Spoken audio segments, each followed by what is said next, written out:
I think you have to look at the attack on the embassy in Syria as one in which the Israelis knew there would be an Iranian response.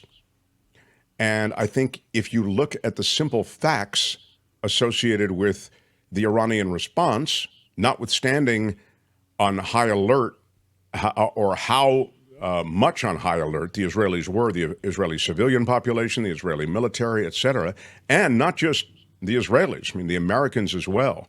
I think you'll see that this response was quite measured. I say that because they sent drones that would take hours to get to Israel and ultimately did take hours to get to Israel. And on the one hand, let me suggest Israel is a place that has never been threatened within the boundaries of Israel by Iran.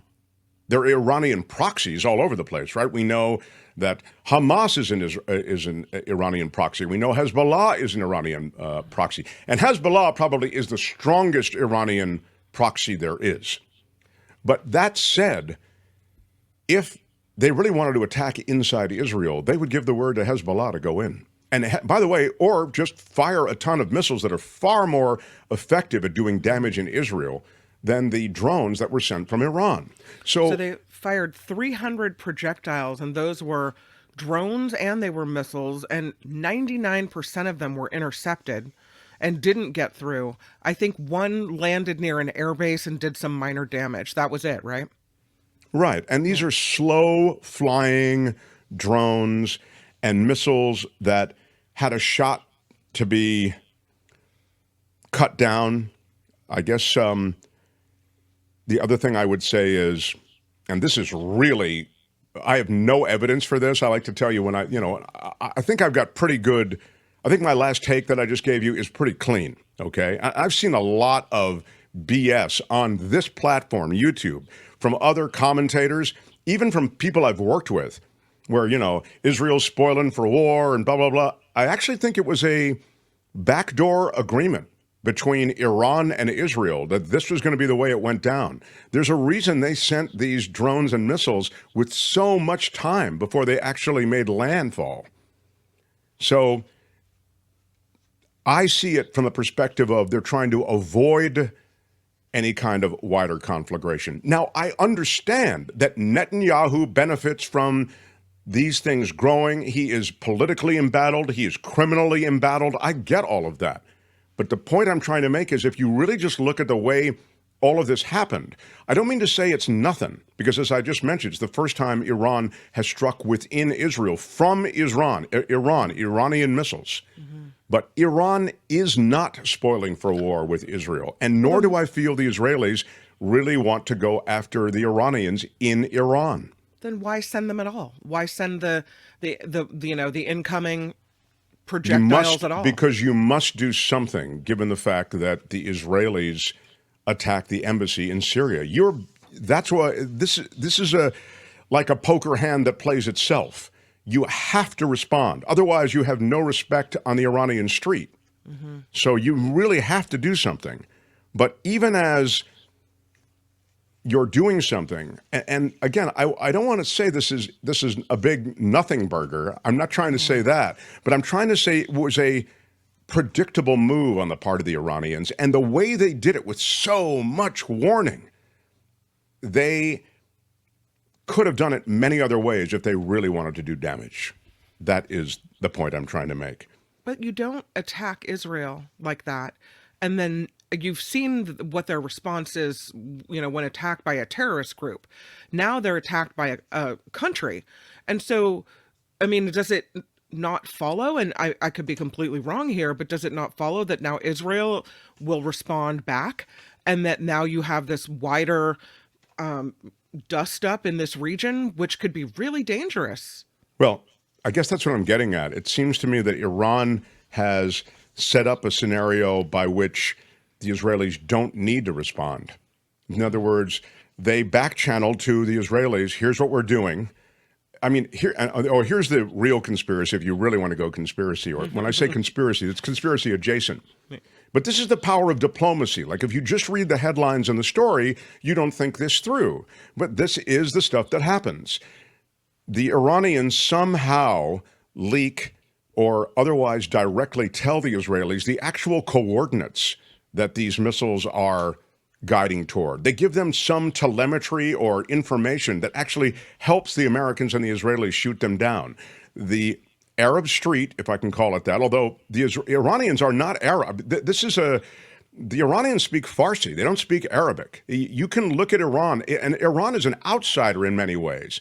As a Shiite country, it's tough to even put the building blocks of alliances together with some of these Arab countries. But anyway, that's for another time. What I would say is that if you really wanted to game it out that way, it's possible that Iran literally communicated how you could shoot these things down. They did not plan it in a way to do maximum damage. That seems clear. And so I guess it's performative, if you want to think of it that way. What we saw was performative.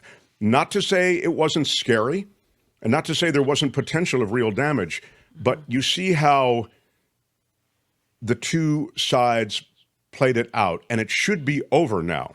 So that's the way I see it. I don't see us all on a war footing. And I know that's been the popular position here on YouTube, and all of these people I've worked with and respect, some of them who just kind of do what I do, which is look at the news and comment on it and, suggest different strategies for politics and even international relations. But they totally misread it, in my judgment. I just don't see... I see this region as volatile, but I don't see this incident as having provoked that volatility for us to see an escalation of the sort that is being talked about. What's really interesting, and I know before we move on, I want to talk about, what our headline of the day was, is the difference in presidential candidates, where you have President Biden being a little more level-headed about the response, and then you have Trump, who's like all in already. Yeah, I mean, I think that, first of all, Trump delights and revels in the chaos. He wants to see Biden take hits. He wants a chaotic situation so he can say, look, this wouldn't happen under me. But the reality is this did happen under him. He made a comment like that, like this wouldn't happen with my strong leadership. Mm-hmm. They killed, I think, 100 GIs, didn't they? I mean, Google it. Iran attacked us, and this is while Trump was president. Google it. And I think 100 guys died. Guys, men and women. So, and I remember the Trump administration officials were told to play it down like it was no big deal. That's exactly what they were told under the last administration. So they did attack under him. They killed Americans, and then they were told to play the carnage down. And that's what they did under the last administration. So, he is a smack talker, though, and that's what you're going to get from Trump. This would never happen under me. Nothing would happen under me. Everything would be better. Ukraine wouldn't happen. Iran wouldn't happen. It's so much rhetoric. That's a word about what's going on in Iran. It's a word about Trump. And, John Bolton, who is he worked closely with Trump, National Security Advisor, maybe, I think. I think you're right.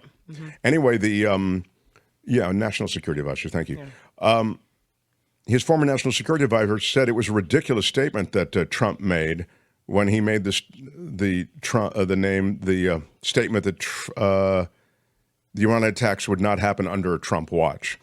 I think Trump is delusional on this point, John Bolton said. Quote, it's a point that nobody can refute or confirm one way or the other. He doesn't have any idea what to do in the Middle East in this situation. At a rally in Pennsylvania this weekend, Trump said that both Hamas's October 7th attack and the Iranian aerial attacks on Israel, quote, would not have happened if he were in office, casting blame on what he described as President Joe Biden's weakness abroad. Trump has attempted to use Biden's response to the fighting in the Middle East as a campaign cudgel, painting himself as a greater ally to Israel. Trump has also previously accused Jewish people who vote for Democrats of being sacrilegious. Yeah. I mean, he's done all of that. But anyway, the Bolton comments I thought were interesting because Bolton knows Iran well. I think Bolton is quite hawkish on Iran. but he says, I think Trump is delusional on this point. Private caller says Netanyahu and Iran leaders extremely unpopular, both trying to stay in power, making it very dangerous. Agreed. I mean, that's probably the scariest part, is that there are political benefits to a war, but it is a brutal notion to think that you would have a wider Middle East conflict that way. So, but again, I remind you, Iran doesn't need to attack Israel directly. They have shadow attackers, right? They have proxies. They have Hamas and they have Hezbollah. And Hezbollah still hasn't attacked in a big way. They are brutal. I mean, they're a force to be reckoned with. They have technology and missile systems and power, military power, that Hamas does not have. So this isn't, it's not your daddy's terrorist organization anymore. They control all of southern Lebanon. Hi, it's Mark, and I thought that was great. Hit the notification bell. You'll know whenever there's a new video being dropped, and please subscribe to our channel to help us save the universe.